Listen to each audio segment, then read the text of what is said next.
कभी सोचा है कि क्या हो अगर कोई हवाई जहाज उड़ने के 37 साल बाद लैंड करे? जी हाँ, 37 साल। आज हम पैन एम फ्लाइट 914 की एक ऐसी ही हैरान कर देने वाली कहानी को समझने की कोशिश करेंगे। एक ऐसा राज जिसने पता नहीं कितने दशकों से पूरी दुनिया को उलझा रखा है। तो जरा सोचिए, वेनेजुएला के कराकस में एक बिल्कुल आम सा दिन है और तभी अचानक आसमान में एक ऐसा पुराना प्लेन दिखाई देता है जिसे दशकों से किसी ने नहीं देखा था। देखिए, ये सवाल ही अपने आप में फिजिक्स के सारे नियमों को चैलेंज करता है। क्या ऐसा हो सकता है कि एक प्लेन जो 1955 में गायब हो गया, वो 1992 में बिना एक भी खरोच के वापस आ जाए? बात है 1992 की, जब एयर ट्रैफिक कंट्रोलर्स को रेडियो पर एक ऐसा मैसेज मिला जिसे सुनकर उनके होश उड़ गए। आवाज थी पैन एम फ्लाइट 914 की, एक ऐसी फ्लाइट की जो 37 साल पहले ही गायब हो चुकी थी। कराकस एयरपोर्ट पर बैठे कंट्रोलर्स को तो अपनी आंखों पर यकीन ही नहीं हुआ।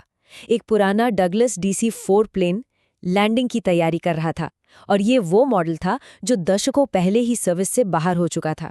अच्छा, इस पूरी कहानी को ठीक से समझने के लिए हमें थोड़ा टाइम में पीछे जाना होगा, पूरे 37 साल पीछे, उस दिन जब ये फ्लाइट असल में गायब हुई थी। चलिए देखते हैं कि ये सब शुरू कहाँ से हुआ था। तो तारीख थी 2 जुलाई 1955।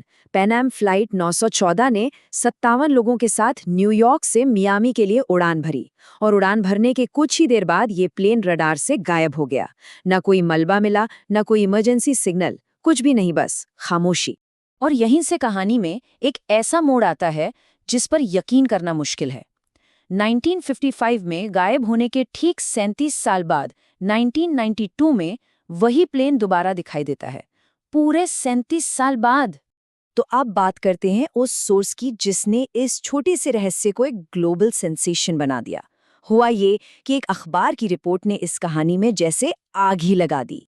वीकली वर्ल्ड न्यूज़ नाम के एक टैबलॉइड ने इस कहानी को पूरी दुनिया में फैला दिया। उन्होंने दावा किया कि प्लेन में बैठे लोग एक दिन भी बूढ़े नहीं हुए थे और उन्हें तो यही लग रहा था कि वो अभी भी साल 1955 में ही हैं।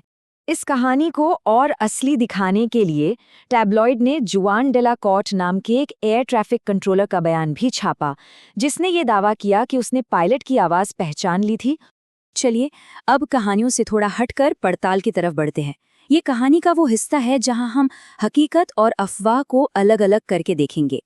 तो यहीं पर हमें रुककर सोचना पड़ेगा, इतनी अविश्वसनीय, इतनी अजीब कहानी के पीछे का सच आखिर है क्या?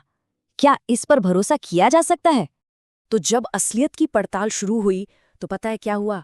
ये पूरी कहानी ताश के पत्तों के घर की तरह ढह गई। सबसे पहली बात तो ये कि फ्लाइट 914 का कोई ऑफिशियल रिकॉर्ड ही नहीं है, कहीं भी नहीं।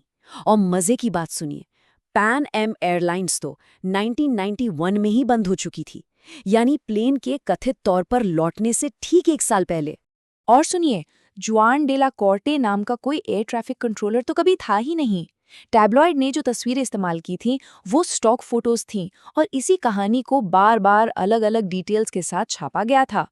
तो अब हम फ्लाइट 914 के रहस्य पर अपना फाइनल फैसला सुनाने के लिए तैयार हैं। असल में ये कोई रहस्य था ही नहीं, बल्कि एक बहुत सोचा समझा धोखा था। ये समझना बहुत जरूरी है कि जिस अखबार ने ये कहानी छापी थी उसका काम ही था ऐसी मनगढ़ंत कहानियां बनाना, न्यूज़ रिपोर्ट करना नहीं। ये बस एंटरटेनमेंट के लिए बनाया गया एक झूठ था। तो सवाल ये है कि ये हुआ कैसे? देखिए, प्रोसेस बहुत सिंपल था। एक टैबलॉइड ने एक झूठी कहानी बनाई, दूसरे अखबारों ने उसे सच मानकर छाप दिया, और फिर आया इंटरनेट, जिसने इस झूठ को एक ऐसी कहानी बना दिया जिस पर आज भी लोग यकीन करते हैं। तो हमने ये तो जान लिया कि क्या हुआ था, लेकिन अब असली सवाल ये है कि हम सब ऐसी कहानियों की तरफ खिंचते क्यों हैं? आखिर क्या वजह है? ये एक सोचने वाली बात है ना? हम ऐसी कहानियों पर यकीन क्यों करना चाहते हैं जिनके सच होने का कोई सबूत ही नहीं है? जवाब शायद बहुत सीधा सा है। हम सबको रहस्य पसंद है। टाइम ट्रैवल, अनसुलझी पहेलियां, ये सारी चीजें हमारी कल्पना को उड़ान देती हैं और हमें अपनी रोजमर्रा की जिंदगी से कुछ अलग सोचने पर मजबूर करती हैं। और आखिर में ये एक सवाल है जो सोचने पर मजबूर करता है। फ्लाइट 914 की कहानी हमें ये सिखाती है कि हम कितनी आसानी से किसी भी कहानी को सच मान सकते हैं। तो ये सोचना ज़रूरी है कि आज इस इंटरनेट और सोशल मीडिया के ज़माने में हम और आप किन नई कहानियों को सच मानकर बैठे हैं।